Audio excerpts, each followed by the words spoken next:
Hello everybody, this is Fatma from Addictive Tips. You can print documents and images from Chrome, but when you print from the browser, you don't get your system print dialog.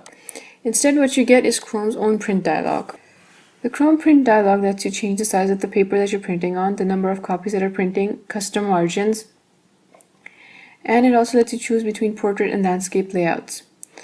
While these settings are sufficient for the current print job, they may not be enough for a more complicated print job.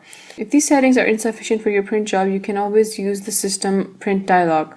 The tricky part is how you get to it. There are two ways to get to the system print dialog from Chrome. If you already pressed the Ctrl+P keyboard shortcut to send a print job, then look for the print using system dialog option at the very bottom of the left column on the print preview in Chrome. If you haven't used the Ctrl+P keyboard shortcut, you should just use the Ctrl+Shift+P keyboard shortcut.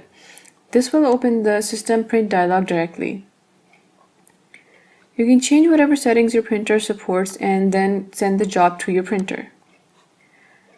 That's all it takes. I'll see you again later with more tips and tricks for Windows 10.